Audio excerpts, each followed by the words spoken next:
umabot ng University of La Salle para mag-interview ng kapwa natin sa Filipino about their insights and views pag naririnig nila yung word na Holy Order. Tara dun!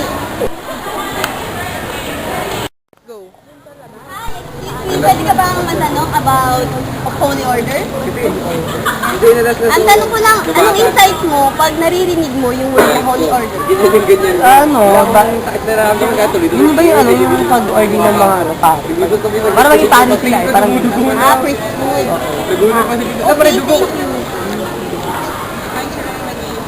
Tayo. Yes. Naman natin yung mga kapatid natin sa nursing department about Holy Order.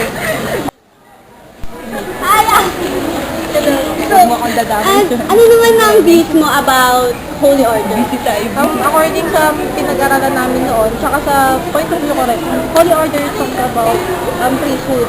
Yun yung parang vocation and calling na rin ng mga tao na, yung mga tao na willing mag-serve kay God until the end. Ama naman. Thank you, ate. Nandito naman tayo sa Miraculous Building para mag-interview ng isang faculty staff on the religious department. So, andito si Sir. Sir, anong insight mo about Holy Order?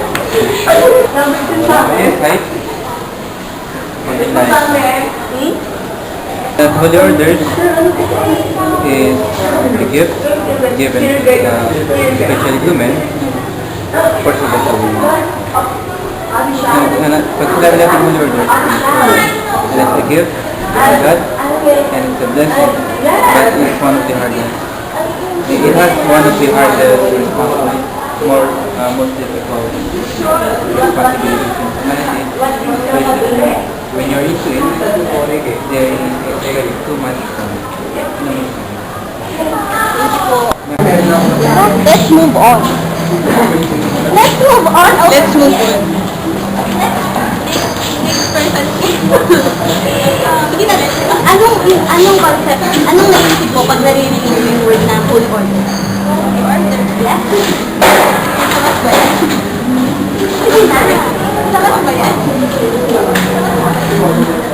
Holy Order. Sacrament. Okay po, salamat. Kapinun!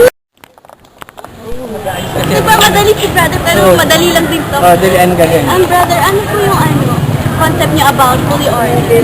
Holy Order, ang Holy Order kasi ay isang bukasyon. Yan ay hindi kurso.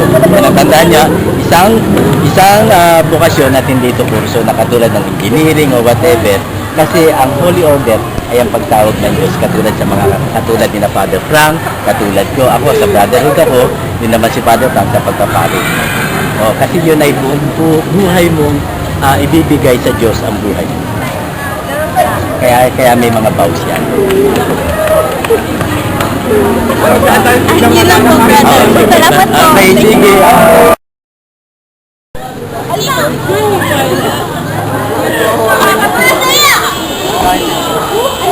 Ano? At yan, walang ganyan. Diba? Magtanong naman tayo sa mga klase nating gwapo. Ito si Marian. Marian! Marian!